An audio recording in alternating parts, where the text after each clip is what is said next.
At 6:10 a.m., I woke to the sound of a zipper tearing through the quiet. Not the gentle slide of a jacket or a purse, no.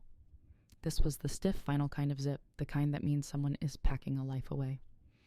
Our bedroom was still tinted blue with early morning blinds leaking thin blades of light across the hardwood floor. I blinked groggy thinking maybe Logan was just looking for a clean shirt, but then I saw the suitcase. Open, stuffed, waiting. He didn't even look at me as he shoved another stack of folded clothes into it. Logan. My voice cracked sleep drunk. What are you doing? He paused just long enough for me to think he might reconsider, then said flat, almost bored, I'm heading to Mason's for a few days, a shrug. I need space. And honestly, they all think I could do better. The word they hit harder than anything else. Mason drew Tessa everyone. They say I need someone I can actually be proud of, someone who doesn't settle for comfort. Another shirt. Another zip. And they're right. I can't keep pretending. I sat up slowly, the room spinning in a way that had nothing to do with sleep. I felt my throat tighten, the old instinct to defend myself, to shrink, shrugs to apologize for existing. But something inside me didn't move this time, didn't flinch. If that's how you feel, I said, voice steady, then go find someone better. He finally looked at me, surprised I wasn't crumbling. He grabbed the suitcase handle, ready to make his dramatic exit. But before he could pull it from the room, I reached into my nightstand, slid out a folder, and placed it on the bed between us. Inside the wire transfer confirmation from Summit Bridge Capital. $12.8 million. To my name, his eyes flicked down, froze, then flicked back up to me like he was seeing a stranger. Our company was acquired yesterday, I said quietly. 60%, $22 million total. Silence thick and electric, and Logan I added, nodding toward the door. Before you go running off to Mason's, the lease here has one signature, mine. I watched the confidence drain from his face, watched the moment he realized he hadn't walked out first, he'd been dismissed. Before I continue, tell me where you're watching from, and hit like and subscribe if you've ever been betrayed by someone who thought you were small. I didn't always live in a high-rise overlooking the bay with a company valuation that made venture capitalists salivate. I used to live inside a tiny, crooked apartment in Portland where the kitchen faucet dripped like a bad joke and the heater rattled whenever the wind hit the window the wrong way. Back then, I thought love was supposed to feel like sacrifice, like shrinking yourself down just enough so the other person could breathe easier. That was 9 years ago, the morning I met Logan. I was tucked in the back corner of a grimy coffee shop off Burnside, the kind with abandoned newspapers on every table and an espresso machine that sounded like it had asthma. My notebook was full of half-built ideas about startups, crisis communications, and what-if plans I didn't yet have the courage to share with anyone. I remember tapping the end of my pen against the paper, trying to piece together the outline of a business that did not exist in the world yet. Then Logan walked in, tall, messy hair, carrying a portfolio tube like it was a sacred artifact. He ordered a drip coffee and sat at the long communal table, muttering to himself about structural load, natural light, and organic curvature. I tried not to stare, but then he dropped one of his blueprints and it rolled right to my feet like a runaway wheel. Sorry, he said, crouching down. Up close, he smelled like cedar and pencil shavings. It's okay, I laughed, handing him the tube. Your building tried to escape. He smiled wide, bright, unguarded, and told me he was a grad student in architecture, barely scraping by, dreaming of designing buildings that made people feel something. And then he pointed at my notebook and asked, What about you? What are you building? I lied. Just a little. Oh, nothing serious, I said. Just ideas. I didn't tell him that the notebook was the closest thing I had to a blueprint for my own future. I didn't tell him I'd been studying crisis management and PR strategies for months, fascinated by how companies could crash and burn over one bad decision and how someone somewhere had to know how to clean up the mess. He didn't push, and somehow that made me feel safe. We spent the whole afternoon talking, sipping refill after refill from cardboard coffee cups that stained our fingertips. That cup became a symbol long before I knew it would follow me for years, first as a reminder of how we met, later as a reminder of everything I gave up. We moved in together 6 months later into that crooked Portland apartment. I freelanced from a wobbly IKEA desk, while Logan took unpaid internships at architecture firms run by men who like to talk too much and pay too little. I covered rent most months, but I didn't mind. I told myself we were a team and teams carried each other. There were nights I watched Logan fall asleep at the drafting table, forehead pressed against a half-finished model. There were mornings I woke before dawn to print his portfolio pieces at FedEx because our printer jammed every time it smelled paper. I remember standing in line with strangers in suits holding his work like it was my own heartbeat. He called me his lucky charm, said things only worked out when I was around. I swallowed that compliment like it was love. Sometimes it was. Sometimes it was just dependence dressed in romance. We moved to California when he landed a junior position at a mid-sized design firm in San Francisco. Rent tripled, his salary barely covered half. I picked up more freelance clients speechwriting for CEOs' quiet consulting gigs, drafting statements for companies that were one tweet away from disaster. I didn't tell Logan the details. He never asked. When we got married at my family's vineyard in Sonoma, under the soft gold of summer sunset, I wore my grandmother's lace dress. Logan cried when he saw me. Actual tears. He held my hands and whispered, "I'll always see you, Lila, even when the world doesn't." I held on to that line for years longer than it deserved. After the wedding, the star and shadow dynamic appeared slowly, so slowly I barely noticed. At his firm's events, he'd introduce me as my wife. She works from home, consulting stuff. People would nod politely and then turn their attention back to him, the architect with potential. I told myself it didn't matter. That love wasn't about taking up space. That I could be the supporter, the steady one, the quiet one. His friends reinforced it without meaning to. Tessa, with her glossy confidence, once laughed and said, "You're so low maintenance, Lila. Logan's lucky. Some men need wives who demand the world. You're just easy." I swallowed that too. A lot of things went down easy back then, even the parts that should have choked me. The strange thing about losing yourself is that it doesn't happen in a single moment. There's no loud crack, no dramatic collapse. It's slow, quiet, like a leak in the ceiling you don't notice until the drywall caves in. Looking back, there were so many leaks. I remember one night in our 3rd year of marriage, Logan panicking over a rumor online. Someone had anonymously posted that his firm plagiarized a design from a smaller architect. Comment sections turned vicious. His hands shook so badly he couldn't even unlock his phone. "If this spreads, I'm finished," he muttered. "My boss will kill me." I stood behind him, reading the threads over his shoulder. The accusations weren't exactly true, but they weren't completely false either. Some intern had reused an early sketch without clearing rights. It didn't matter. Perception spreads faster than truth. "Let me help," I said. He didn't ask how I could. Didn't ask why I sounded so certain. He just nodded, desperate.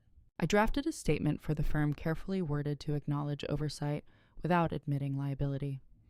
I emailed a crisis template from a friend, detailing how to steer the narrative, which blogs to contact, which legal phrasing sounded remorseful but protected them. I coordinated timing tone sequence. Within 48 hours, the firestorm died down. Logan walked into the kitchen the next morning, smiling like he'd survived the apocalypse by sheer willpower. "See," he said, grabbing a mug. "Things blow over. Always do." I poured my coffee, staring at him over the steam, wondering how he could stand that close to the truth and still miss it entirely. But then again, that was the pattern. He believed his success was inevitable. I believed my invisibility was necessary. Meanwhile, Monroe Ortiz Crisis Strategies, the company I co-founded with Naomi, was becoming something real. Naomi was the kind of person who could walk into a room and make strangers confess their deepest secrets. She had fire. I had strategy. Together we were lethal. We built our firm. In pieces, late-night wine bar brainstorms, color-coded spreadsheets, emergency calls from startups begging us to fix whatever scandal they'd stumbled into. Tech companies were messy, impulsive, always one Slack message away from a pure nightmare. And we were there to clean it up, carefully, quietly, brilliantly. But I stayed behind the curtain. Naomi was the public-facing one, the interviews, the panels, the podcasts. I was the ghost, the strategist. No one talked about, but everyone listened to. Logan knew I did consulting. He didn't know I handled multi-million-dollar crises for companies with more lawyers than engineers. He didn't know CEOs called me at 3 a.m. He didn't know venture firms whispered my name when deciding which founders to save and which to let burn. He never asked. He'd come home complaining about his coworkers' incompetence, or bragging about clients he impressed, and I'd be sitting at the dining table surrounded by draft statements, risk assessments, NDAs. He'd kiss me on the cheek and step over the papers like they were grocery receipts. I let him. I let myself become scenery. Because I thought that's what partnership meant. One person shines while the other steadies the ground beneath them. The night I realized how wrong I was, we were at a rooftop party his firm hosted. Fairy lights strung across the railing, jazz humming from speakers, expensive smelling perfume in the air. I stood beside Logan while he talked to a group of associates. Tessa slid in beside him, wine glass in hand, wearing a red dress that demanded attention.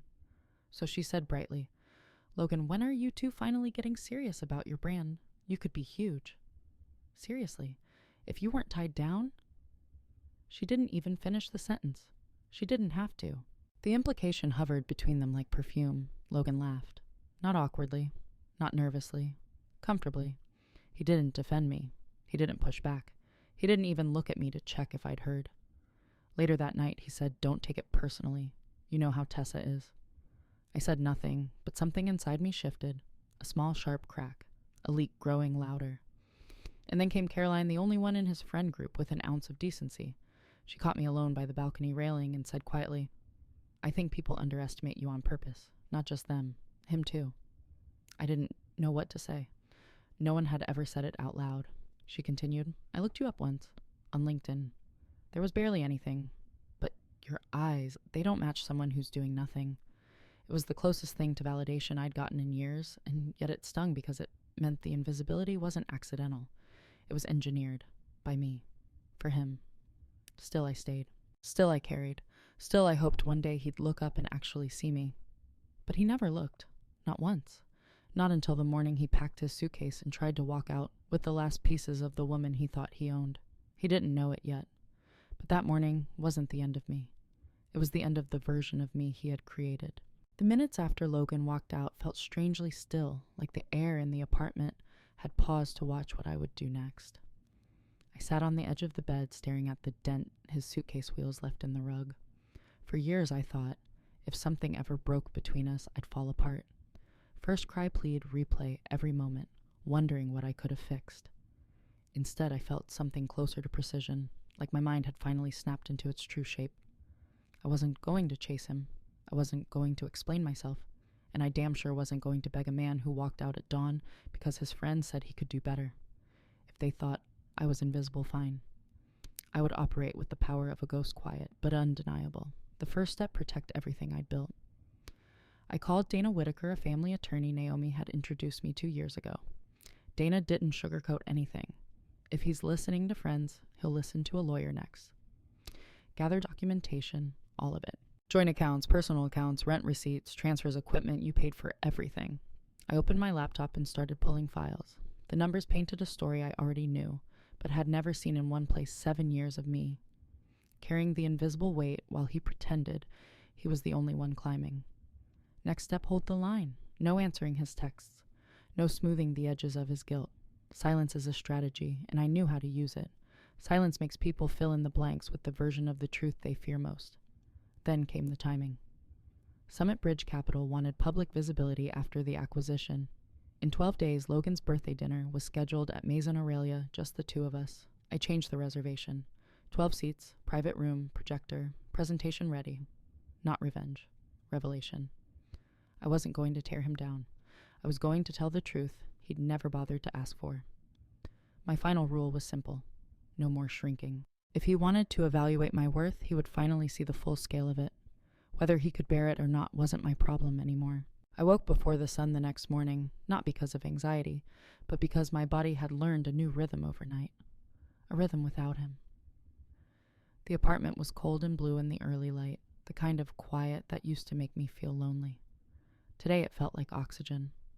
I wrapped myself in a sweater, grabbed my keys, and stepped outside before I could think too much. The streets in our neighborhood were still half asleep, delivery trucks humming, a few joggers with glowing armbands, a dog walker bundled in a puffy jacket. San Francisco at dawn always looked like it belonged to somebody braver than me, but that morning, for the first time in a long while, I felt like it belonged to me too. I headed toward the Mission, toward Naomi's building, the third-floor walk-up she'd lived in since our first year of business. She always joked she'd only move when she made her first $100 million, so she'd probably die there. I didn't knock gently. She wouldn't believe it was me if I did. She opened the door wearing a t-shirt with a cracked graphic and holding a toothbrush in one hand. "Tell me you didn't take a lift here at 6 a.m. "I walked," I said. She blinked. "Okay, sit. I'm getting coffee. You look like you're about to confess a murder." I collapsed on her couch, the cushions sagging just enough to feel familiar. When she came back with 2 steaming cups, I told her everything. The suitcase, the comments, the not remarkable enough. The fact that Logan quoted Tessa like she was some kind of oracle. Naomi didn't interrupt. She didn't gasp or dramatize. She just listened with that razor-sharp stillness she had when she was reading a crisis file, eyes focused, jaw-tight mind already working. When I finished, she let out a slow, murderous exhale. "So, he packed a suitcase before dawn," she said. "Didn't even look at you, no. And then told you he needed space to think about whether he wanted to stay married." "Yep," she stared at me. "And you didn't stab him with a decorative letter opener." It crossed my mind. She sank into the couch beside me and took a long sip of her coffee. "You know what this is, right?" He didn't want space. He wanted a clean exit. He wanted to walk out holding the moral high ground. "Yeah," I said. "I know." She nodded as if confirming something she'd already suspected. "Good. Then it's time. No more hiding. And for the record, what he did wasn't just insensitive. It was cowardly." She said it like a verdict, not an opinion. And maybe I needed someone else to call it what it was, because once her words landed, I felt something inside me settle, something solid, something I hadn't felt in years. Resolve. We talked for another hour, Naomi pacing, while I scribbled notes on my phone. Plans, steps, documents, calls. I should have felt overwhelmed. Instead, I felt awake. By the time I left her place, the sun had risen over the tops of the apartment buildings, casting long gold lines across the street. I bought a paper cup of coffee from the tiny cafe on the corner, the same brand Logan and I used to drink back when we lived in Portland. More bitter than I remembered, but grounding. I stared at the cup for a long moment, realizing it had become a symbol, without me meaning it to. A symbol of the girl I used to be. A girl who sat in cafe corners editing Logan's portfolio, believing love meant supporting him quietly. I wasn't that girl anymore. I held the cup tighter and started walking. That afternoon, I met with Dana at her office downtown. Her building smelled like leather chairs, old paper, and ambition, the kind of place where secrets got sorted into columns. She didn't offer sympathy. She offered structure. "Let's begin," she said, pulling up a legal pad. "Start with finances. What did you contribute during his unpaid internships, rent bills?" "Groceries," I said. "Everything." "And for how long? 2 years. Good. And equipment, $15,000, high-end architectural photography gear." She wrote it all down without looking up. "Website, $8,000. She raised an eyebrow. "He owes you $8,000? He called it an investment in his trajectory." Dana snorted softly. "Interesting. Keep going." I walked her through every year, every investment, every check, every quiet sacrifice. I showed her the joint account deposits I'd made during his salary cut. Call logs, receipts, email chains. Dana didn't seem surprised by any of it, only methodical, like she'd walked this road with women 100 times before. "You carried most of the household," she said. "And the emotional labor." "Yes."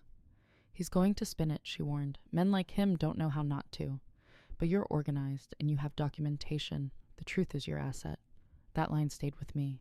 By the time we finished, I had a folder thick enough to flatten a small animal and a step-by-step playbook for what came next. And while all of this was happening, my meetings, my early morning walks, my new rituals, Logan was unraveling in real time. He texted that night. "Are you okay?" I didn't answer. He texted the next morning. "Lila, can we talk?" I think we misunderstood each other. Still nothing. By day 3, the tone had shifted. The silent treatment is childish. We're adults. I muted the thread. I noticed something strange that week. My body started unknotting itself. My shoulders loosened. My breath deepened. I slept for the first time without waking with a tight chest. It wasn't that I didn't care. I still hurt. But it was a clean hurt, a hurt that led somewhere. Meanwhile, Logan, based on the tone of his messages, was spiraling. Short sentences, longer ones, defensive, then apologetic, then furious, then quiet. I recognized the pattern from crisis clients, a person trying to bargain with a reality they don't want to see. I was no longer part of that negotiation. When Summit Bridge Capital emailed me the updated acquisition timeline, everything snapped into place. The deal would close in roughly 10 days. The press release would go live the night of Logan's birthday dinner. My name, Naomi's name, our company. Front page of 3 major tech outlets. There was no going back. And strangely, I didn't want to. Instead, I spent that week reclaiming parts of myself I'd forgotten existed. I reorganized the apartment, not to erase him, but to recenter me. I bought fresh flowers. I cooked meals just for myself. I played music on speakers he always said were too loud for the morning. I sat by the window at midnight watching the city and wondering how long I'd been asleep inside my own life. Every day I felt a little stronger, a little sharper, a little more like someone stepping into her final form. Every day Logan's texts got shorter, more frantic. Why aren't you responding? Can we fix this? I didn't mean it. Then Lila, please. Silence is a mirror. He was finally seeing himself in it. On the 8th day, he left a voicemail. I didn't click play. I didn't need to hear his voice to know the pattern. Guilt, fear, confusion, regret, it always cycles the same way. I poured another cup of coffee into my paper cup, the same cafe logo, the same bitterness, and stood at the window, feeling the ground beneath me settle. Progress wasn't loud. It wasn't dramatic. It was quiet, consistent reclamation. And I wasn't even close to done. By the 9th day, the city felt different to me. Or maybe I finally felt different in the city. I walked through the financial district like I belonged there. Like the tall glass buildings weren't things to admire from the sidewalk, but structures I could enter, negotiate inside. Walk out of. Stronger than I walked in. People rushed past with coffee cups and briefcases, but I wasn't blending in anymore. I was moving with intention. That morning I headed to the Summit Bridge Capital office. The lobby was a cathedral of steel and light, all polished floors and echoes. I caught my own reflection in the elevator door, a woman in a navy coat, shoulders square, eyes clear. I almost didn't recognize her, but she felt familiar in a way I'd missed. Upstairs, the conference room buzzed with muted energy. Victor, our PR strategist, sat at the head of the table, tapping a pen against his laptop. Naomi lounged in a chair, legs crossed, scrolling through her phone as if she weren't one of the most dangerous communicators in San Francisco. When she saw me, she grinned wide. There she is, she said. The woman of the hour. I slid into the seat beside her. Please don't start. Victor smirked. Too late. You're about to be on the front page of at least 3 major outlets. Might as well get comfortable. I tried to pretend my pulse didn't spike. Victor had that effect. He saw stories everywhere, even the ones people didn't want told. We'll need photos, he said. Professional ones. Candid ones. Some emotional texture. Something that communicates one underestimated but unstoppable. The narrative is already shaping itself. I raised a brow. We're not doing a sob story. No, he said, leaning back. We're doing a rebirth. I didn't argue. Not because I agreed, but because a part of me knew he was right. The world was about to hear my name, and I wasn't going to shrink from it this time.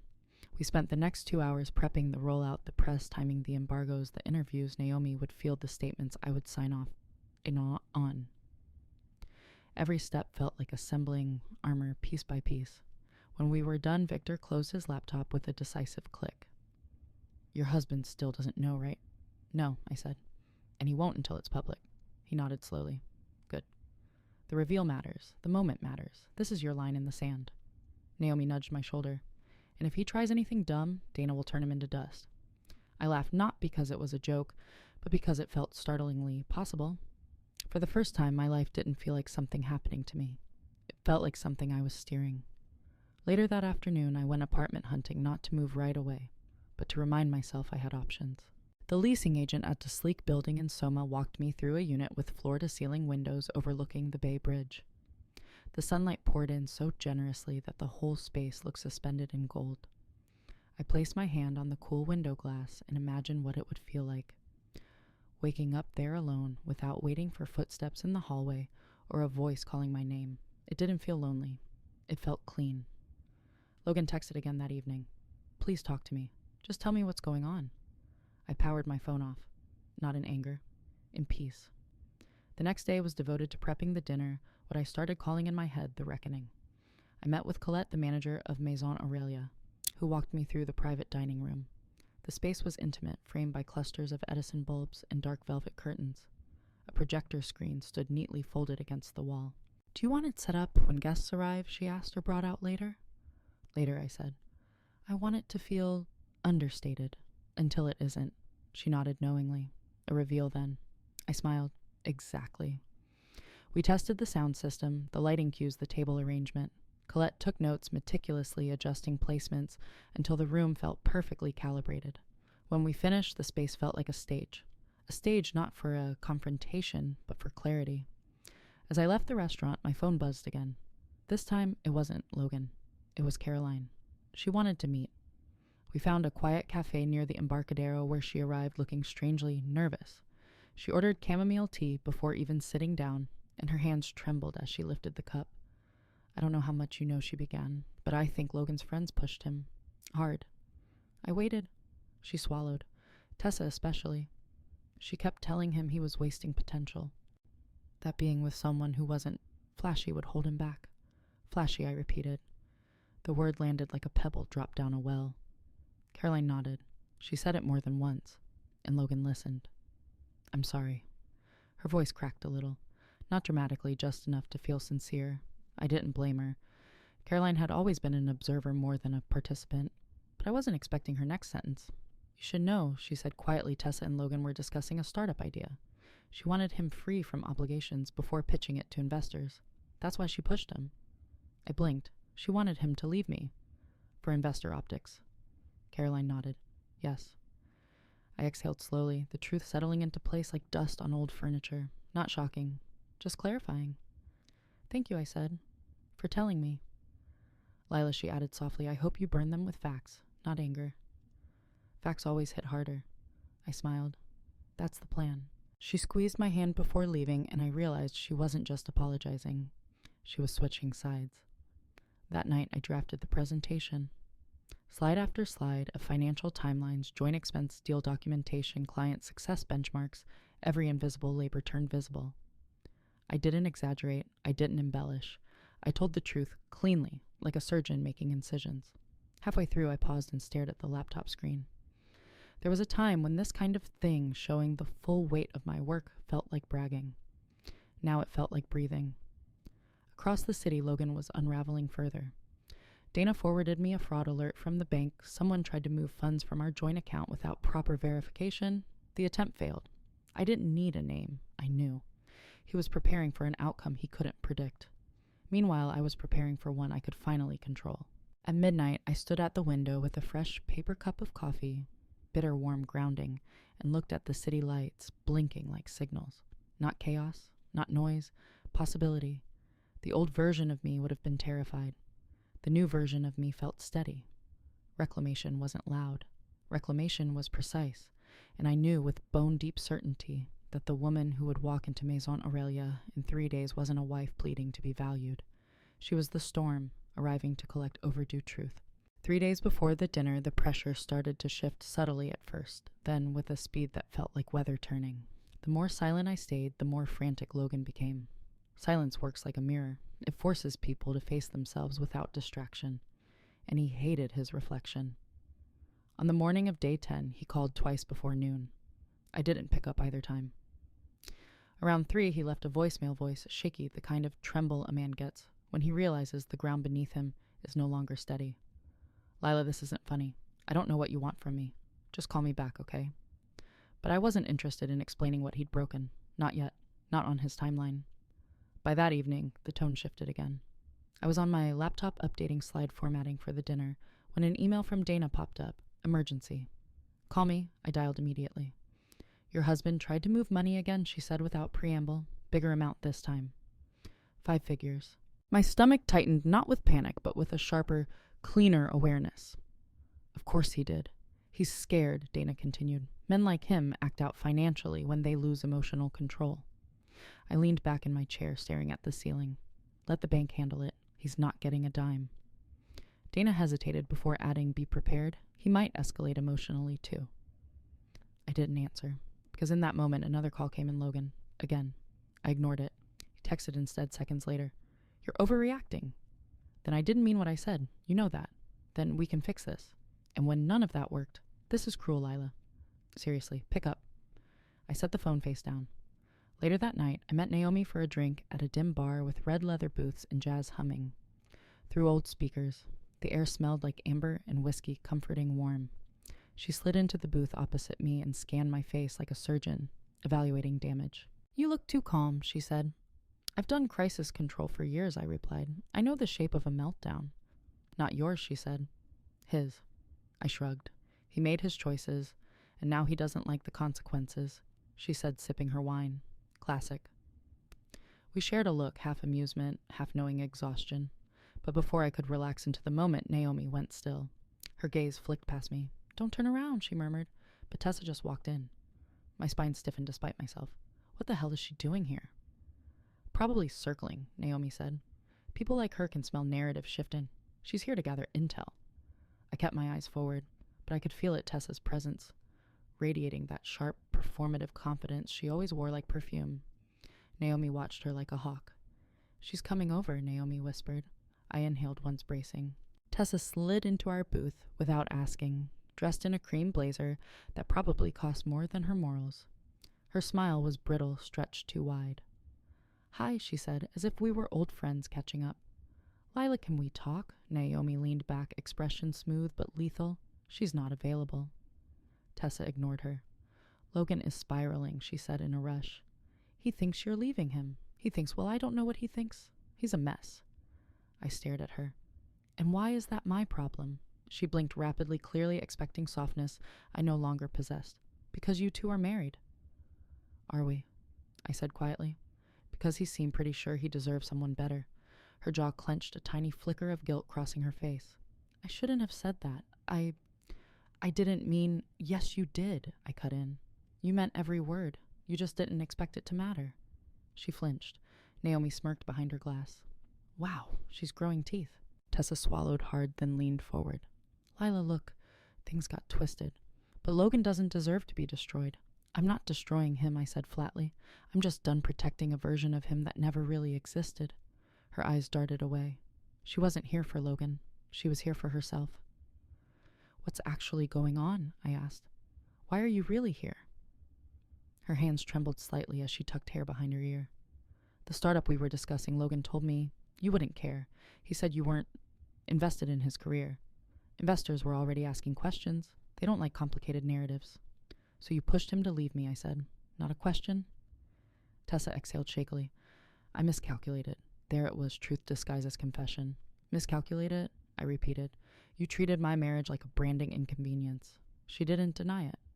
"I'm sorry," she whispered. "No," I said. "You're scared." Her silence confirmed everything. She stood quickly. "Just don't burn him too badly, okay?" I didn't answer. When she left, Naomi let out a whistle. That, she said, was pathetic. But I wasn't thinking about Tessa anymore. I was thinking about Logan. About the fact that the people he trusted most weren't protecting him, they were using him. And yet he turned that disappointment inward toward me because that's what he'd been taught to do. Blame the woman who stood still long enough to absorb the hit. It would have been tragic if it weren't so predictable. On my walk home, the air smelled like fog and rain-soaked concrete. Streetlights cast long halos across the pavement. I felt something inside me tighten, not fear, not hesitation, but the sense of an approaching line. A boundary he would try to cross, a limit he would try to push. By the time I reached my building, another text waited. "I'm begging you. Please talk to me." I didn't respond, because I knew clear as day that the real storm hadn't hit yet. It was coming, and I was ready for it. The storm arrived the next morning. I woke to my phone vibrating nonstop, buzz after buzz after buzz, like a trapped insect inside a glass jar. At first I thought it was just Logan again, but when I finally flipped the phone over, it wasn't him. It was Richard, Logan's lawyer. A man I had met exactly once at a firm holiday party, where he told me with a straight face that architecture is 90% charisma. I remembered thinking he had the personality of a damp envelope. His message was short. "Call me immediately. Urgent." I didn't. He followed with another one, longer this time. "Logan is concerned about the status of your marriage and wants to resolve things amicably. We should discuss financial expectations before unnecessary escalation." I stared at the screen, letting the absurdity sink in. Financial expectations, as if he had any rightful expectations to begin with, as if I hadn't spent years funding the stability he wrapped himself in. I typed one sentence back. "There's nothing to discuss." I hit send. 60 seconds later, my phone rang Richard again. I answered this time, mostly to end the noise. "Mrs. Price," he began. "It's Miss Hayes," I corrected. "And you have 60 seconds. A pause. Papers rustled. His confidence deflated slightly. "Logan is under the impression that you may be preparing for a public or financial move. He wants to ensure things remain civil." Logan lost the right to define civil when he walked out with a suitcase before sunrise. I said calmly, "Try again." Richard cleared his throat. "He's hoping to avoid unnecessary exposure. If you are planning to divorce, he expects a fair division of marital assets." I almost laughed. Fair? He didn't even know the scale of the assets? "Richard," I said slowly, "your client has no idea what is real and what is not. But he's about to learn. And you should probably advise him to stop making unilateral moves with joint accounts before a judge has something to say." Silence. A long, painful silence. The kind lawyers make when they realize they severely underestimated the wrong person. "Understood," he finally said. "We will revisit. You do that." I hung up. But the day wasn't finished with me. By afternoon, a rumor began circulating online, subtle, not traceable to anyone specific, but intentional. A vague post on a local architecture forum. "Some people don't respect the men who supported their rise." Then another. Funny how fame changes people. Then a third. "Women who profit off drama ruin good men's lives." Small things. Forgettable things. But I recognized the pattern instantly. Someone was testing the water.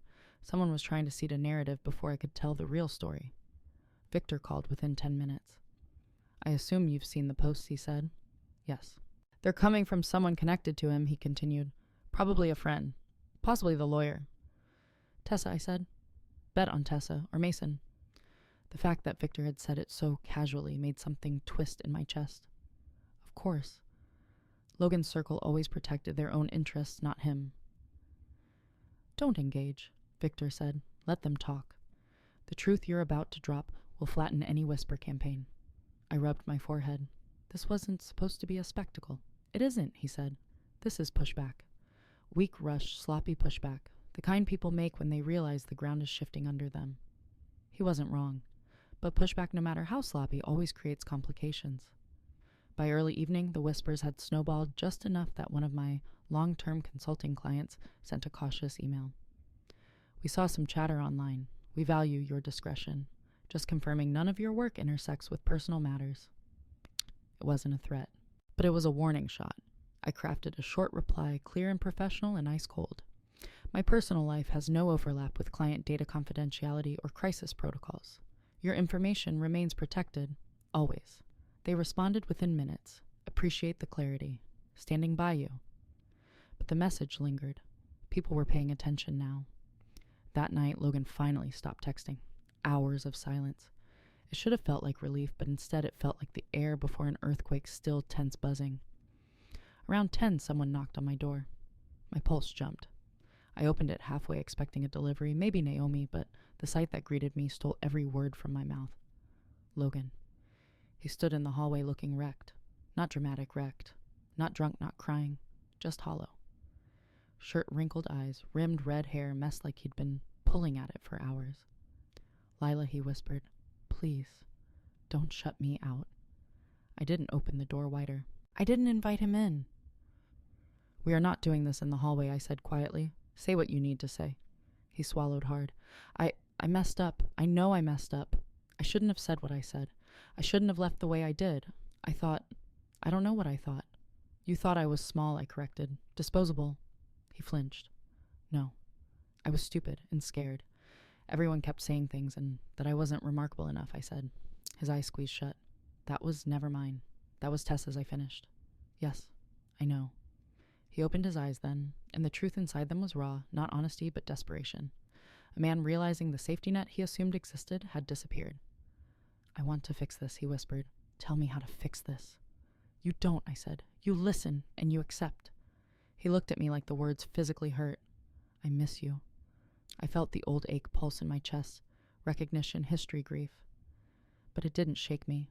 "Logan," I said softly, "you never saw me. Not really. You saw the version of me that made your life easier." His breath hitched. "That's not." "It is."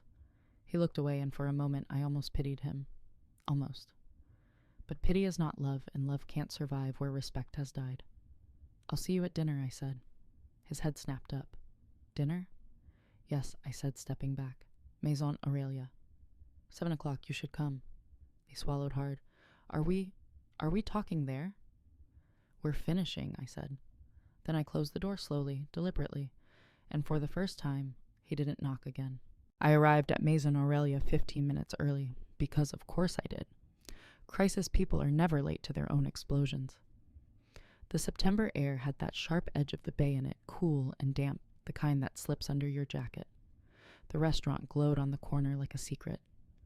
No sign, just a brass plaque and a dark wooden door that made you feel like you need permission to walk through it.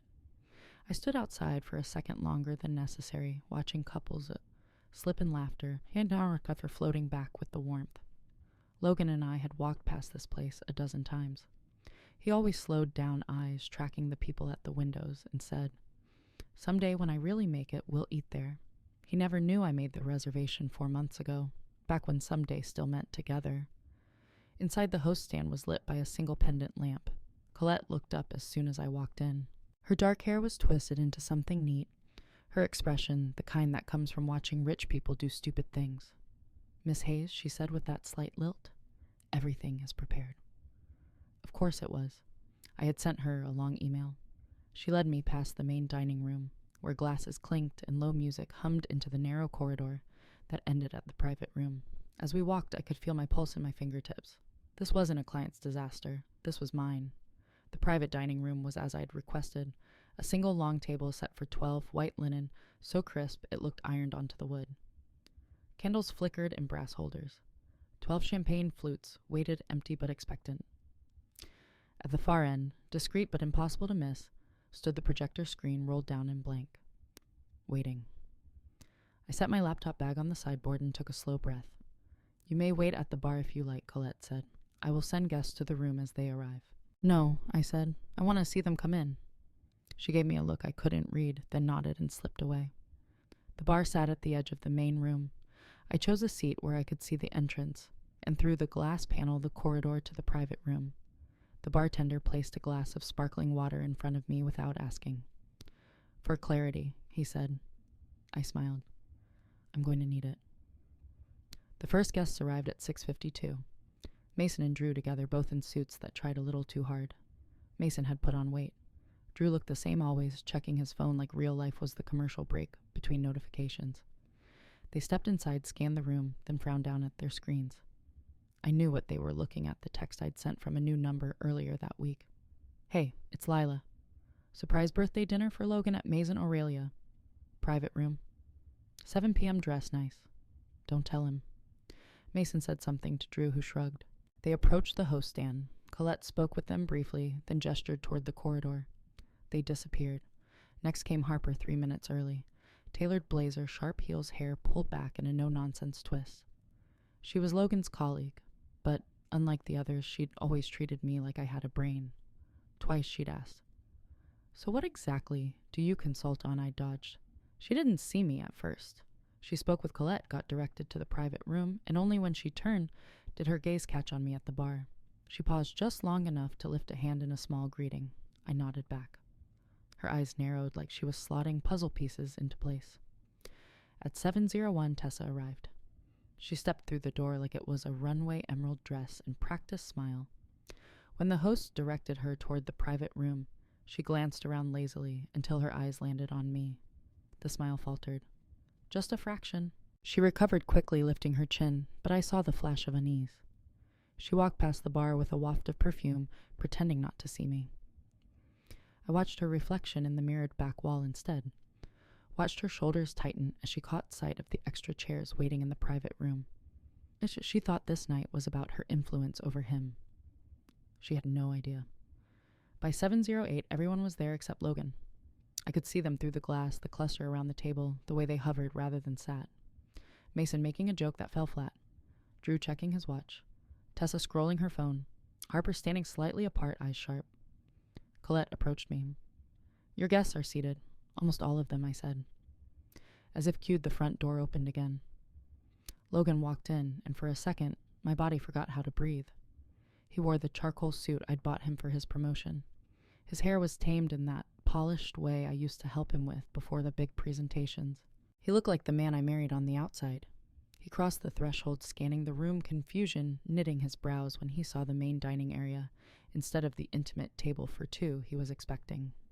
Then he saw them.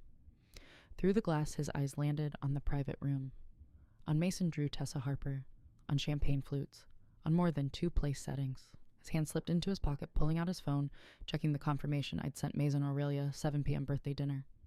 His gaze swept the room again, searching until it snagged on me at the bar. In his face, I saw every assumption he had ever made about me start to flicker.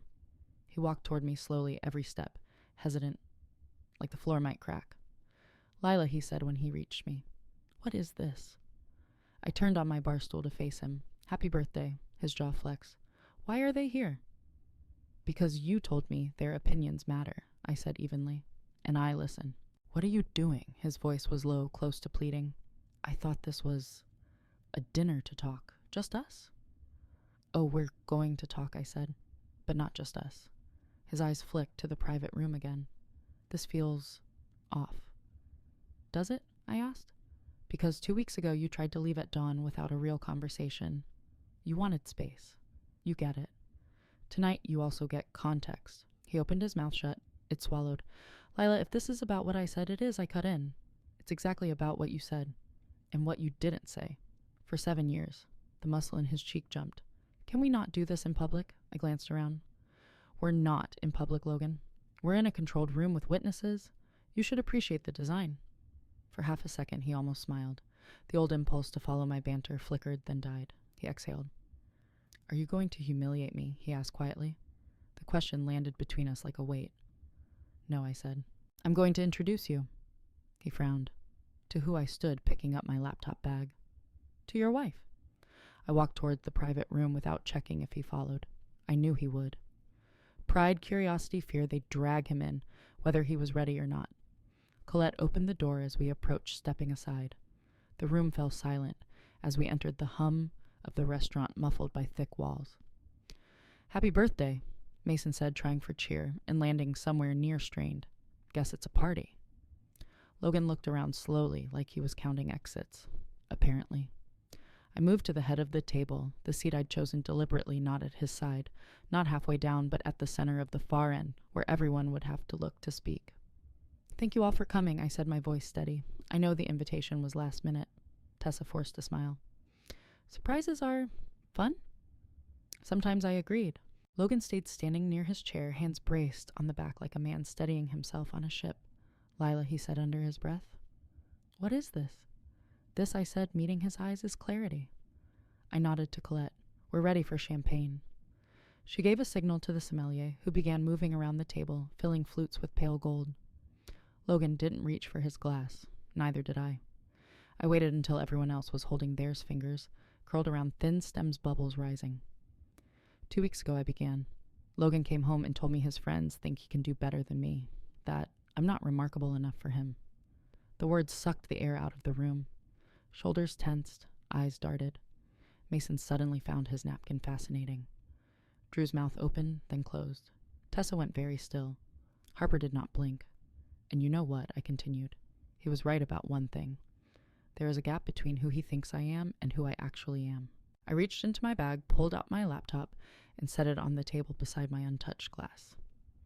"Tonight," I said, flipping it open, "we're just going to close that gap." The room changed the second the screen lit up, like the air tightened, like something invisible in the walls leaned forward to listen. I clicked the first slide, and a soft, white glow washed across the table, illuminating the shock blooming on their faces. On the screen, Monroe Ortiz Crisis Strategies Acquisition Summary 60% stake. $22. 0000000, no commentary. No dramatics. The numbers were a punch all by themselves. Logan's hand slipped from the back of his chair. What is this?" I didn't look at him yet. Context. I pressed the arrow key. The next slide materialized logos of tech companies, fintech apps, biotech startups, each neatly anonymized, each with crisis timelines under them. The work I had done. The work no one in this room, not even my husband, had known existed. "This is what I've been doing for the last 7 years," I said. "Not freelancing. Not at home consulting. Not hobby work." I let the words breathe. I co-built one of the most effective crisis strategy firms in San Francisco. Mason blinked rapidly. Drew sat straighter. Harper looked quietly vindicated. Tessa paled. Finally, I turned toward Logan. You never asked what I actually did, I said. You just like thinking of me as the quiet one, the steady one, the backdrop. He swallowed.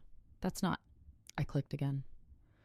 A slide labeled Financial Contributions 7 years filled the screen. Each year, broken down rent, groceries, utility bills, insurance premiums, software subscriptions, architectural photography equipment, suits for interviews, transportation, portfolio printing, website design, cost down payments on furniture, loan repayments. Line after line after line. My name next to every dollar. The table went dead silent. Even the candles seemed to hold their breath. Logan stared, horrified not by the amount, but by the sudden evidence of a truth he'd comfortably ignored. I didn't know, he whispered. You didn't want to know, I corrected softly, because the story where you were the rising star only worked if someone else stayed small behind you. I shifted my gaze to the others. You all helped reinforce that. Mason's eyes darted to the screen, then to his lap. Lila, come on, this feels like accountability I offered. Yes, I know. It's uncomfortable. Drew cleared his throat. We didn't mean any harm. You didn't mean to look, I said, which is almost worse. Next slide. Timeline of Logan's career, notable milestones supported by unseen labor. Images of architectural drafts, models, awards, project launches, each outlined with footnotes, portfolio funded and printed by LH. Travel paid by LH photo equipment. Purchased by LH website, designed and paid by LH rent. Covered during unpaid internship by LH. It wasn't revenge. It wasn't cruelty. It was truth assembled piece by piece. Logan's breath hitched. I thought we agreed. I thought we were a team. We were, I said. I just didn't realize I was the entire infrastructure under your feet. Harper leaned forward slightly. He really didn't know. No, I said. He didn't look. The next slide wasn't numbers. It was a picture. Our first apartment in Portland. The crooked kitchen. The IKEA table. The draft models scattered everywhere. The 2 paper coffee cups sitting beside each other. A softness flickered across the table. Even Tessa blinked. This, I said quietly, is the last time we were equal. After this, everything tilted. And I let it. I won't pretend otherwise. Logan's voice cracked. Why didn't you tell me? Because you didn't want a partner who matched you, I said. You wanted a partner who supported you. Completely. Invisibly. The room vibrated with tension. I clicked to the final pre-break slide. Tonight is not about blame. Tonight is alignment, clarity, closure. Then I closed the laptop halfway. We've reached the part, I said, where you all get to speak. Mason coughed awkwardly. I mean, wow, this is a lot, Drew added. Yeah, like holy shit, Lila. We didn't know. You also never asked, I said again. That's fair, Drew mumbled. Tessa shifted uncomfortably. Look, I know I made comments. That's an understatement, I said. Okay, she snapped. But this feels like a setup, like you're punishing him. Naomi, who had slipped in silently and taken a seat in the far corner as my photographer let out an audible snort. I'm not punishing him, I said. I'm ending the illusion. Logan finally found his voice. Why hear why with them? Why like this? Because they were part of the narrative you used to justify leaving me, I said. So they get to witness the real story. He shook his head, dazed. I was wrong. I know that now. But this is the first time you're seeing me clearly, I said, cutting through his protest. Don't turn away from it. He stared at me, eyes glassy. I never saw you like this, he said hoarsely. I didn't know you were this. You mean competent, I asked. No, he said. Brilliant. The word hung there. Too late to matter, too true to ignore. I straightened. This next part isn't for debate, it's for understanding. I opened the laptop again and clicked to the slide labeled Emotional Labor the Invisible Ledger. A bulleted list appeared. Remembered birthdays for his entire family. Scheduled his dentist appointments. Edited every cover letter and resume. Managed household budget. Provided crisis. Emotional support after project failures. Hosted, planned, and organized every social gathering. Every item, another small piece of myself I'd handed over without recognition. This, I said, was the part that cost me the most. Not the money, not the hours. The self I turned into scaffolding. Logan's face crumpled. Lila, please, no, I said. You asked if I was going to humiliate you. I'm not. This isn't humiliation. This is the inventory of a marriage. Then I clicked the last slide. A simple sentence centered on a white background. I cannot stay where I am not seen. Silence fell heavy, crushing. Logan's hands trembled. Tessa's glossy confidence shattered into fragments. Mason and Drew sat like children caught stealing. Harper watched me like she had always suspected this was who I truly was. I closed the laptop completely. Then I reached for my champagne flute, but didn't lift it. We're done with the presentation, I said. Now it's time for the truth. Logan swallowed hard. What truth? That when you left that morning, I said you thought you were walking out of a life that didn't measure up to the one you wanted. You didn't realize you were walking out on the foundation of everything you had. He shook his head. I didn't know any of this. I didn't know what you were carrying. And that, I said, is the problem. He stepped closer to the table, voice unsteady. So what now? You want me to apologize in front of them? No, I said. I want you to understand in front of them. He exhaled shakily. And after that, I said gently, we are done. The words detonated across the table. Tessa gasped. Mason swore under his breath. Drew looked away. Harper tightened her jaw. Logan stared at me like I'd slapped him. Done, he repeated. As in, yes, I said. As in finished, closed, complete. He blinked rapidly, breath catching. Lila, don't, please. I can change. No. I said softly but firmly. You can only change into the person you should have been before you hurt me, and that man is no longer mine. His face fractured. But it was truth. Clean truth. Final truth. I lifted the champagne flute, then not to toast but to signal the end. To clarity, I said quietly. I placed the glass down untouched and walked toward the door. And behind me the room stayed frozen 12 witnesses, to the moment the story turned. Outside the private room, the hallway felt brighter. The noise of the restaurant returned like oxygen. My heartbeat slowed. But as I stepped away, I didn't know that the final twist, the one that would ignite the media wildfire, was about to walk right past me. A young server, nervous and wide-eyed, clutching his phone like a lifeline. Unbeknownst to me, he'd recorded the last 40 seconds of the scene. It wasn't planned. It wasn't malicious. It was an accident. But accidents in my world are catalysts. And by morning, that video would change everything. I didn't learn about the recording until the next morning. At 6:42 a.m., my phone buzzed with a message from Victor. We need to talk. Now. I rolled out of bed with a knot already forming in my stomach. Victor didn't do cryptic panic. If he said now, he meant the fire is already spreading. When he picked up my call, he didn't waste a second. It's out, he said. What's out? The footage? My pulse stumbled. What footage? The last part of the dinner. The final 40 seconds. Someone recorded it. The line went silent as the words sank in. Who? I asked. We're tracking it. Looks like a server. Not malicious. Probably trying to brag about serving celebrities or some nonsense. But the clip is making its rounds. My mind flashed to the young server with anxious eyes and trembling hands. What does it show? I asked. Victor exhaled. It shows you standing. Clarity speech. The line about being done. Logan looking wrecked. And you walking out. It doesn't show any slides. No numbers, just emotion. And before you panic, listen carefully. It's she powerful? I sat on the edge of the bed, heart pounding. Powerful, how raw, clean, cinematic. Viewers don't know context yet, but they know exactly what it feels like to be dismissed and then finally stand up. It's going viral on TikTok and Twitter and Instagram Reels and everywhere. I rubbed my forehead. Oh, God. No, Victor said firmly. Listen, this is salvageable. More than salvageable, this is narrative gold. But it will get messy before it stabilizes. Messy how he didn't sugarcoat. People are already speculating. They think he cheated. They think he belittled you. They think you're leaving an emotionally negligent marriage. Half the comments are calling you an icon. The other half are calling you cold. I laughed a bitter, helpless sound. Welcome to the internet. Exactly, he said. Which means we control what comes next. We don't let the wildfire burn us. We sculpt it.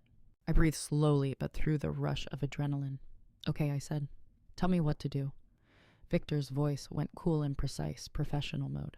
You stay quiet for now. Let the public talk. Let the clip circulate. Naomi and I will prep talking points. Dana will prepare the legal buffer. Nobody posts anything yet. Understand, understood. And Lila, he added, this isn't a crisis. This is a coronation, if you handle it right. I hung up, walked to the window, and stared at the morning fog. The city looked softer, quieter, unaware that a piece of my private life was now public entertainment. My chest felt tight, not from regret, but from the weight of inevitability. This wasn't supposed to explode. This was supposed to be private closure, but stories have a life of their own, and mine had just woken up. By noon, Logan called. I didn't answer. He tried again and again. Finally, he texted, "Please call me." I saw the video. I didn't respond. 20 minutes later, another message arrived. "It's everywhere. Why would you do this to me?" I exhaled sharply. Of course. Of course. His first instinct was self-preservation. I typed a single sentence back. I didn't post it. No explanation, no apology, nothing else. He called immediately. I let it ring. Another text followed. "People think I abused you. This isn't fair." I typed back. "People can only interpret what they see." He replied instantly. "I want to fix this. Please, we need to talk." But we knew where that talk would happen next. A negotiation session, mediated, documented, official. Not over coffee. Not on his terms. That afternoon, Naomi barged into my apartment with 2 lattes, a charger, and a look that said she'd kill me if I didn't let her in. "Let me guess," I said. "You're here to stage a containment operation." She tossed me a latte. "I'm here to stage a glow-up in the middle of an inferno."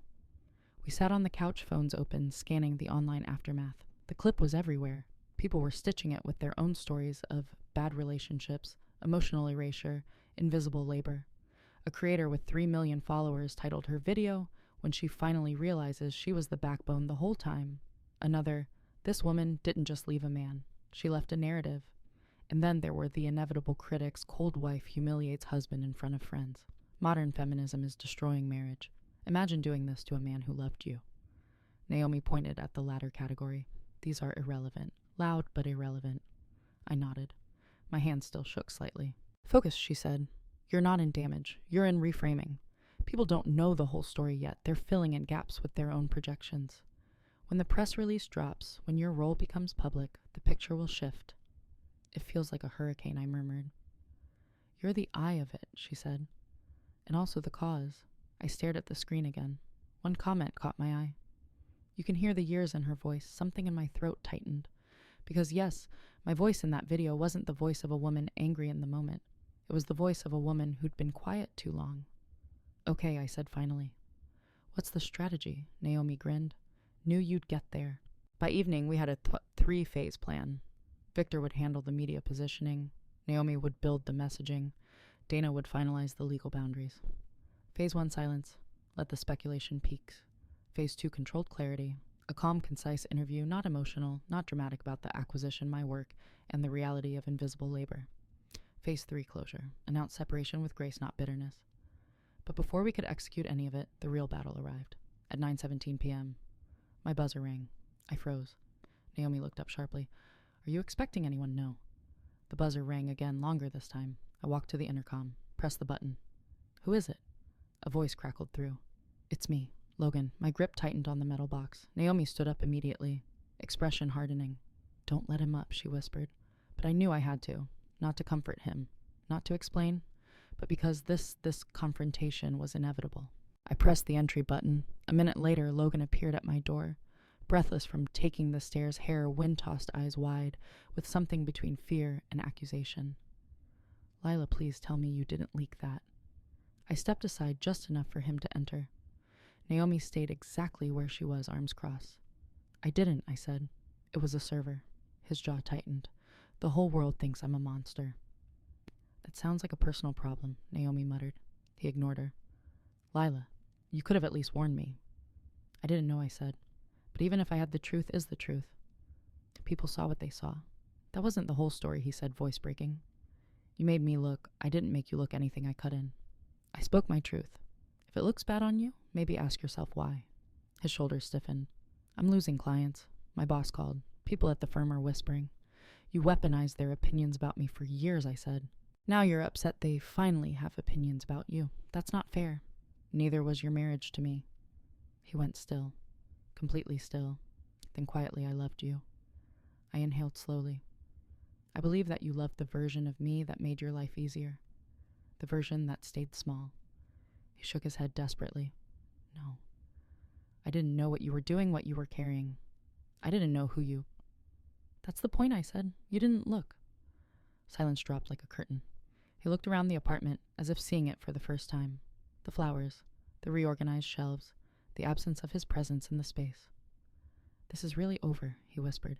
Yes. He pressed the heels of his hands into his eyes. God, I made the biggest mistake of my life. That's possible, I said evenly, but regretting something doesn't reverse it. He dropped his hands, defeated. What am I supposed to do now, grow up, Naomi said. Privately, preferably. I didn't correct her.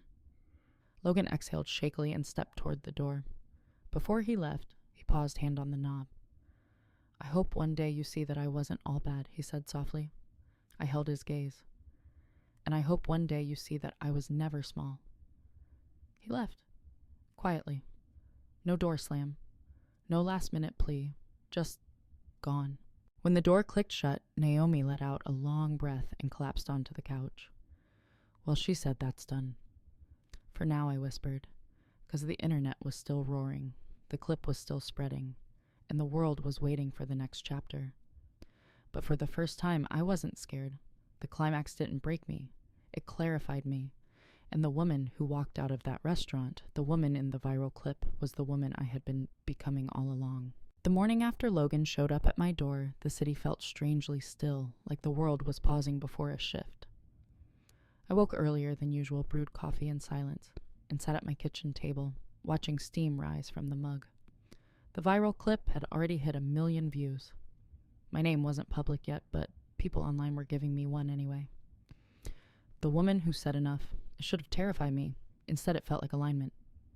At 8:03 a.m., Dana called. No more waiting, she said before I could speak. It's time. I straightened. Time for what? For us to expose the real timeline. Quietly, elegantly, legally.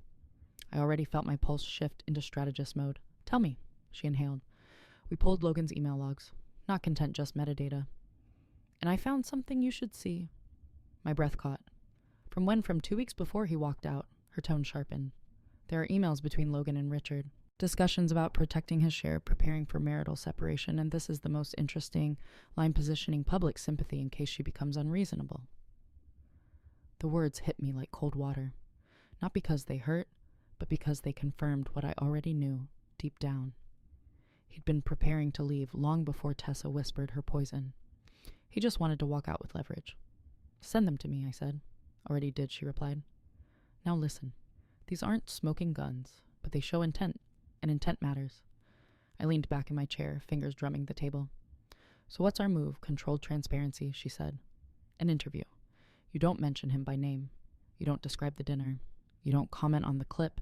You talk about invisible labor, the acquisition, and women being underestimated. You tell the truth without weaponizing it.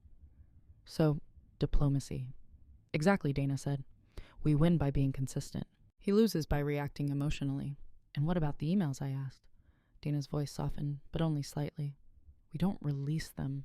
We simply let him know we have them during mediation. That alone will shift the balance. Checkmate without bloodshed. A strategy I understood intimately. After hanging up, I clicked open the email thread she'd sent. Lines and timestamps, headers and forwarding chains. Calculated planning. Not malicious, but unquestionably self-serving. He had been preparing escape routes while I was still preparing dinner. Then another notification appeared. Victor interview secured. CNN online. Tomorrow afternoon. Naomi, wear something that says executive, not ex-wife. I almost smiled. But the day wasn't done. At 11:20 a.m., Caroline texted unexpectedly. Can we meet today? I agreed. We chose a quiet bench overlooking the water near the ferry building. She arrived in a navy trench coat, looking hesitant but determined. I'm sorry to bother you, she said as she sat, but I think you deserve the full picture. I tilted my head. What picture? She exhaled shakily. The night Logan left, we were all at Mason's place, talking, drinking, and they were egging him on. I know that part, I said softly. No, she insisted. You don't know all of it. She looked out toward the water, gathering herself. Tessa told him investors wouldn't take him seriously if he stayed married to someone on low profile. She said your vibe wasn't marketable. She said you'd hold him back. My jaw tightened. And Mason chimed in, she continued. He told Logan he was starting to look whipped, that he needed to elevate. Drew laughed and said, she's nice, but she's invisible. Invisible. The word slid under my skin like ice. Caroline turned toward me. He wasn't planning to leave you because he didn't love you. He was planning to leave because he wanted to impress them. It was about ego. Public narrative. Optics. That's all. I stared at her, absorbing every syllable without letting it crush me. And now that video makes them look bad, she added, so they're scrambling. Calling him, telling him to get ahead of the story. They're worried about themselves, not him. Of course they are, I murmured. Caroline placed a tentative hand on my arm. I'm telling you this because you're not crazy, you're not cruel, and you're not the villain of this. I nodded slowly. Thank you. When she left, the wind shifted cooler, stronger, brushing hair across my face. I felt calm, not vindicated, not angry, just clear. The people Logan trusted most had manipulated him, and he let them, and he tried to drag me into the consequences of his cowardice. But the truth finally was mine to tell. That afternoon, I sat at my desk and drafted 2 documents, one for Dana, one for myself. The first, my mediation statement. Neat, direct, factual, no venom. The second, the outline for my interview. A message not about him, but about the millions of women who lived versions of my life in silence. Invisible labor, emotional scaffolding, unpaid support, unseen brilliance. This wasn't revenge. It was reclamation through truth. By sunset, the apartment glowed gold shadows long against the floor. I stood at the window with a fresh paper cup of coffee, watching the bay shimmer under the last light. The same view I'd stared at weeks ago as a woman, trying to survive heartbreak. Now I was a woman, preparing to change my life with clarity instead of rage. Across the city, Logan was no doubt scrambling, spiraling, suffocating under public scrutiny. But for the first time, his unraveling no longer tugged at me. His crisis was not my responsibility. His choices were not my burden. Tomorrow the world would learn who I truly was, and he would finally learn who he had lost. The next morning, the sky was washed out gray, the kind that makes San Francisco feel like it's holding its breath. I arrived at the CNN studio too early, and sat in the green room, staring at my reflection under the bright vanity bulbs. They cast a soft halo over the midnight blue blazer Naomi insisted I wear. You want to look like someone who doesn't need to raise her voice to be believed, she had said. She was right. A producer briefed me quickly, questions timing camera cues. I nodded at all the right moments, but internally I was miles away, rehearsing the truth. Not as a weapon, but as a boundary. When the show went live, the host leaned forward with that polished empathy TV anchors are trained to perfect. Cora, she began your company, has been called one of the most discreet crisis management firms in the country. Why stay invisible so long? I smiled, not wide, not bright, controlled. Because sometimes invisibility is easier than explaining why your success makes people uncomfortable. She hummed softly, considering that. The internet is already calling you a symbol for women, for entrepreneurship, for reclaiming power. How do you feel about that? I didn't plan on being a symbol, I said. I just stopped shrinking. One question after another flowed: the acquisition, the growth of the company, the shift from anonymity to visibility. She stayed away from the dinner, the clip the man the internet was already dissecting in the comments sections. She couldn't mention him anyway. Not legally, not ethically. But then she arrived at the question Dana predicted. Do you think your husband ever really saw you? There it was. The world slowed. I held my breath for one beat, then exhaled. He saw the version of me that made him feel bigger, I said quietly. Not the version that made me feel real. The silence following that answer hummed with electricity. When the interview ended, the producer whispered, "That line will go viral," as if giving me a weather forecast. I didn't care. I wasn't speaking for virality. I was speaking because I was finally free to. Outside, the fog was lifting. I wrapped my coat tighter and headed toward the car waiting to take me home.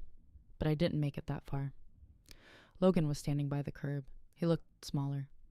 Not physically, but in that way someone shrinks when their illusion collapses. His hair was messier than I'd ever seen it, his suit jacket wrinkled. He had dark half-moons under his eyes. "Cora, please," he said, stepping toward me. I stopped 2 paces away, keeping distance like it was oxygen. "You shouldn't be here," I said. He swallowed hard. "I saw the interview." "Okay." And I read the articles. And God, Caroline talked to me last night. He dragged a hand through his hair. I didn't know they said those things. I didn't know how much I let them influence me. I didn't know you didn't ask, I cut in voice even. That's the part you keep avoiding. He flinched. "I'm trying," he whispered. "I'm trying to understand how I became this person. That's something you need to figure out without me." His shoulders slumped. "Can we please talk? Just talk. No lawyers, no cameras. No, I'm done talking, Logan." He inhaled shakily. You have emails, Dana told Richard. The ones between me and him weeks before the fight. I know, I said. Are you going to use them to destroy me? I don't need to destroy you, I replied. You already did that to yourself. He closed his eyes, the truth hitting him with visible force. A car drove by, splashing rainwater over the curb. The air smelled faintly of salt and cold asphalt.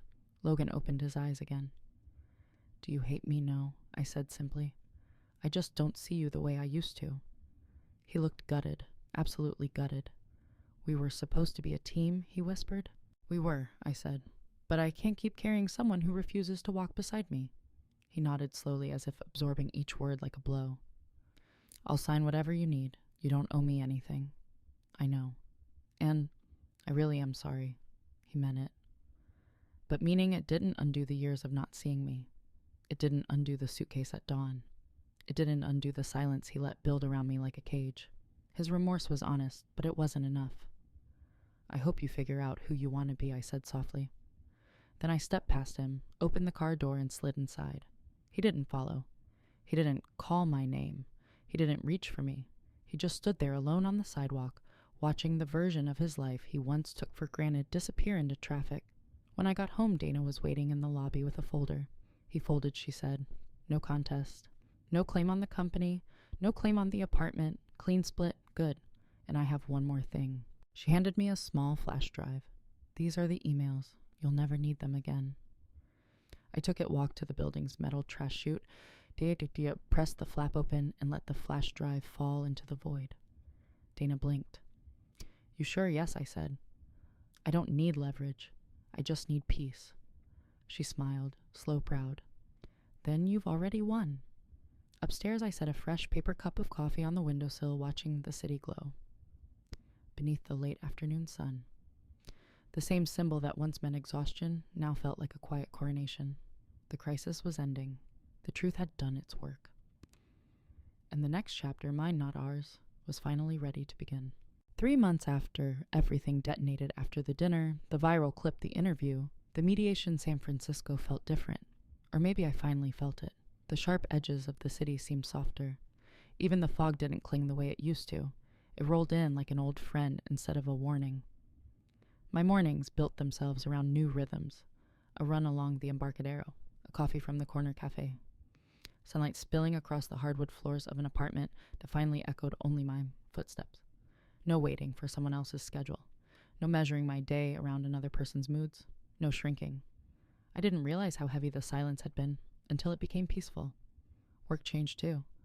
The PR from the acquisition exploded more than I expected. Investors, founders, reporters all wanted to hear from the woman behind the crisis firm that nobody saw coming. Victor joked that I'd become a myth. Naomi joked that I'd become a brand. And Dana reminded me gently that I'd become free. Monroe Ortiz moved into a new office on the 29th floor of a glass tower downtown. Before the move, I stood in the empty space with floor-to-ceiling windows and listened to the faint hum of the city. It sounded like breath steady, relentless, alive. My team wandered around with wide eyes, touching walls, peeking into conference rooms, imagining what the space would hold. This is so... You, Naomi whispered, tall, quiet, and terrifying in the best way. I laughed because she wasn't wrong. We filled the walls with whiteboards, sticky notes, timelines, news clippings from past cases. We turned one corner into a break nook with mismatched mugs and succulents Naomi kept forgetting to water. I bought a leather couch for the lobby, deep brown, worn in just enough to feel like home. For the first time, my work didn't feel like a survival mechanism. It felt like a calling. But life isn't all keynote speeches and panoramic office views. Some days were quiet in ways that felt almost too gentle. I'd sit on my couch with tea and realize how long it had been since I'd heard Logan's footsteps behind me. There were echoes of habits setting out 2 plates before remembering I only needed one, reaching for my phone at night as if waiting for a text that would never come. Healing is strange like that. It doesn't arrive with fireworks. It arrives in small corrections. But I wasn't lonely. Naomi filled my evenings with chaotic cooking experiments she insisted were therapeutic. My team dragged me to rooftop bars and late-night ramen spots. I built new connections, women founders, journalists, creators who saw me not as an accessory to someone else's story, but as the storyteller herself. And then there was him. A journalist from a podcast on leadership reached out for an interview.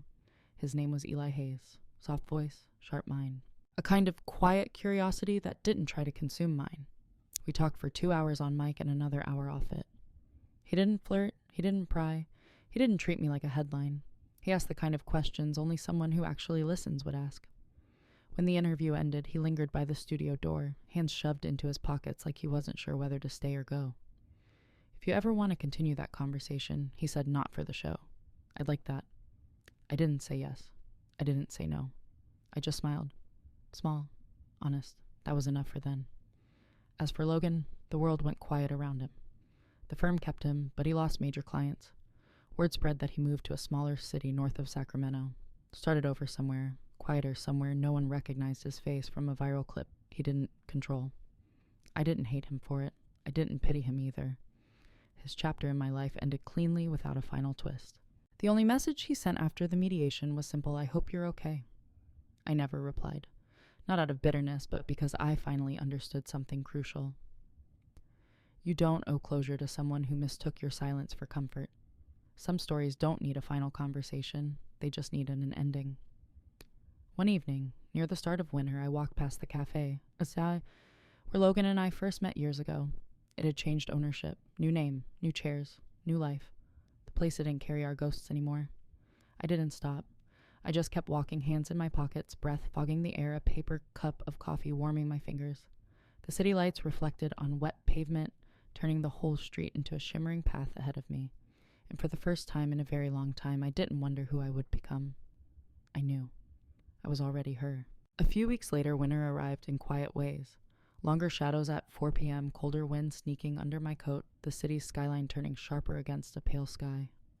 I found myself building routines without noticing, then marveling at the ease of them. Life no longer felt like something I had to earn through overperforming or overpleasing. It felt like something I could simply inhabit.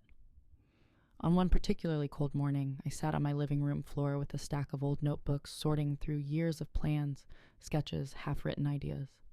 Some pages had Logan's handwriting in the margins notes from nights we'd brainstormed his portfolio or put together his pitch deck. Not once did I see my name in those notes. Not once did he write down anything I said. Seeing that didn't hurt the way I thought it would. It clarified. I closed the notebooks, tied them with twine, and placed them in a box labeled past. Not memories, not pain, just past. That afternoon, I walked the box down to the storage room, set it gently on a shelf, and walked away. No ceremony. No tears, just space literal and emotional. Every day after that, the space grew. And in that space, I started noticing things I'd overlooked for years. The sound of wind vibrating against the balcony railing. The way late afternoon light painted gold stripes across my living room. The laughter of construction workers across the street on their lunch break. The tiny thrill of choosing what I wanted for dinner without negotiating with someone else's preferences. Freedom wasn't loud. It was subtle and steady. And deeply mine. In early December, I got an invitation to speak at a leadership conference in Seattle, women-led innovation panel discussions on quiet strength visibility, the cost of ambition. A year ago, I would have declined, not because I wasn't capable, but because I would have worried about how it made someone else feel. Would it intimidate him, overshadow him, make him insecure? This time, I accepted without blinking. When I took the stage weeks later, the microphone warm in my hand and hundreds of faces watching, I felt something settle in my chest. Not nerves, not pride, but alignment. I talked about resilience, invisible labor, and the quiet power of walking away before you are pushed. When the audience stood up for a full minute at the end, I didn't shrink or laugh it off. I let myself take up the space I'd earned. After the keynote, Eli the journalist was there in the lobby, leaning casually against a pillar, hands in his pockets, a crooked smile when he spotted me. You were incredible, he said. Thank you. I meant it. He gestured to the exit. You want to grab a coffee? I know a place where they don't burn the beans. Rare, I know. I laughed. One coffee, just one. We walked through the cold Seattle drizzle past holiday lights, strung across the street, our steps easy and unhurried. He didn't ask about the viral clip. He didn't ask about my ex. He didn't ask about drama. He asked what books I liked, what cities felt like home, what I wanted to build next. I didn't feel the spark of a new romance. I felt something better possibility, A door opening, not a demand to walk through it. When I flew back to San Francisco that night, the city lights below looked like constellations, as if someone had spilled stars across the bay. I pressed my forehead to the window and exhaled slowly, the kind of breath that comes when the storm has finally passed. At home, my apartment smelled like eucalyptus from the candle Naomi left on my counter. I poured tea, sat by the window, and watched the night deepen. My reflection in the glass looked different, still me, but steadier, fuller. I thought of the woman who once sat in this same apartment, counting her sacrifices, shrinking her voice, waiting for someone else to recognize her worth. I wanted to reach back in time and tell her she wasn't invisible. She was just standing next to someone too small to see her. Healing hadn't been lightning or fireworks. It had been 1,000 quiet choices, and each choice had stitched me back into myself. Eventually, I whispered it out loud, more for the universe than for me. The revenge was peace, and it was. Not the peace of forgetting, but the peace of finally remembering who I was before I handed my worth to someone who didn't know how to hold it. I took one more sip of tea, let the warmth settle in my chest, then picked up my phone and opened my notes.